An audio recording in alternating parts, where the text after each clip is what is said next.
سلام أصدقائي، مرحبا بكم في فيديو جديد. مشترياتي لتجهيزات رمضان. اشنو غادي يكون فيهم؟ خليكم حتى الاخر. ولكن قبل غادي نخرجكم معايا لهذا المتجر زوين بزاف اللي بقينا فيه داكشي كيوت وداكشي ديال رمضان، فبغيت نصور لكم باش تعيشوا معايا الاجواء واللحظات ديال الشراء. اجواء رمضان ديما كتعجبنا، وبالخصوص فاش كنكونوا خارجين مع والدينا باش نشريو دوك المنتجات والمشتريات الجديده. حاولوا تستمتعوا باي وقت مع والديكم. هاد الوقيته الزوينه بزاف اللي قبل رمضان واللي غيجي فيه رمضان عاوتاني غتكون وقيته زوينه، وديما خليوكم بطاقه ايجابيه. كتشوفوا المنتجات زوينه بزاف بزاف. جميل ايضا هو انهم راه رخاص، يعني في هاد لا بيريود اللي كتشوفوا فيها نتوما هاد لا فيديو هما مديرين برومو، وانا اكيد ما غاديش نفلت الفرصه، بالخصوص الا لقيت داكشي اللي كيعجبني. بحال شي مشتريات غادي نوريهم لكم، ولكن راه ماشي كلشي من نفس المتجر. شوفوا ما شاء الله هاد البوش قداش. 2000 years later.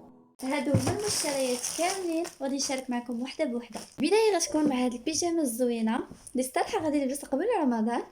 عجبتني بزاف حيتاش عجبني اللون ديالها ومريحه بزاف وسخونه، يعني فيها كاع المواصفات اللي كيعجبوني البيجامه. واخيرا لقيتها. عندي بزاف ديال البيجامات، ولكن كنبغي شي حاجه اللي تكون خفيفه وزوينه وكيوت. هذه اللي شفتو في لا فيديو خديناها، عجبتني انا واختي لحقاش منظمه وغتنفعنا بزاف في رمضان.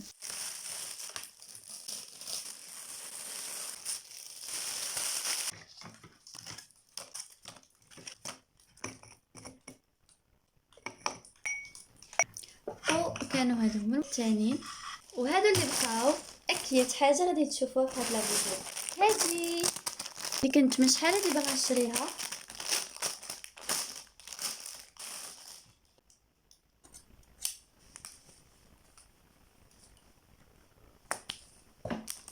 ودابا غادي نوريكم هاد الكيوته اللي شريتها لرمضان. ترى انطفيو الضوء ونشوفو كيفاش تولي. حبيت. الا لقيتوها انا منكم نشريها، واخا راني شريتها.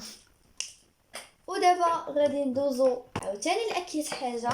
هاد الدخوس اللي خديته على حساب جو سي با صراحه مكياج، الا سافرت نحط فيه اي حاجه، سوا تليفون سوا اي حاجه بو موا، يعني اي حاجه كيوت غادي نحطها فيه. وهاد الماسك اللي شريت بيان سور غادي نشاركو معكم شي نهار. فاينالي شريت هذا، ولكن هذا ديال اختي ماشي ديالي انا. ترى من هذا الشيء كامل بغيتكم تقولوا لي شنو هي احسن مشتريات بانت لكم شريت. ما تنساوش ديروا لايك وسبسكرايب، وبسلامه.